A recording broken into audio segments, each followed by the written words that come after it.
Oh, you want to know what the shame was? So the shame was that I met a group who was creating a game to teach people about biases. First thing I noticed was like, well, this is really cool. Second thing, but why are you making it like it's spotting biases in other people? Like, anyway, and he told me he's working on this other thing. He's doing this other thing with some people, taxonomy of all the logical fallacies.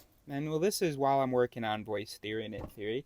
And so I start to realize, holy shit, actually, his taxonomy list, it is a list of mental mechanisms. It's not actually a list of errors. It's a list of errors that we've identified, we've seen humans make often, which means it's a pretty prevalent mental mechanism.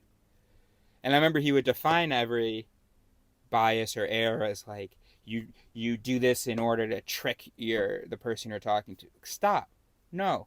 But you do conclude this and believe this and say this to convince because one of your mechanisms has put it forth.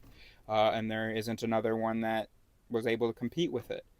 And so I tried to tell him about this. I told him, you're doing a voice list, actually. And he said, no, that's like psychological stuff. I'm talking about like, I was like, no. Every single, I mean, you could make a complete list of all the possible errors. But there would be maybe millions of things in that list that human brains never do. For instance, if someone, if an argument is spoken more quickly, we are not, if it's spoken, okay, if it's spoken like not stupid slow, but if it's spoken like where it's hard to hear it, we are not more likely to believe in it. Okay, that could be a type of persuasive error or fallacy or whatever that would be on his list, but that's just not a human thing. Let me think of a better, more sort of logical one. And we're only talking about informal anyway. The formal fallacies, that is pretty independent of psychology. But the informal fallacies are pretty much all psychology. Uh, Correlation means causation. There would definitely be in this list, in his taxonomy of all the errors, I'm guarantee you there's a correlation fallacy or whatever.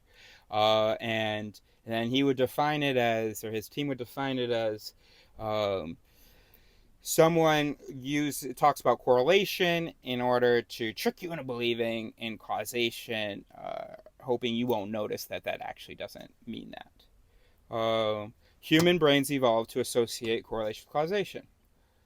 Pretty good instinct to have, but that's one of our mechanisms. So,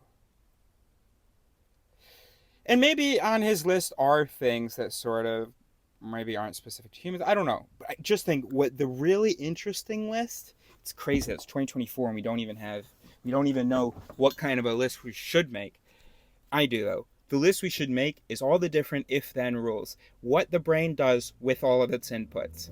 All the different things, all the different pieces of the brain do with all the different inputs and all the different outputs they produce. But focusing on the ones that we've seen are prevalent and are false. Make a list of a few hundred of those. That's what we need to be doing.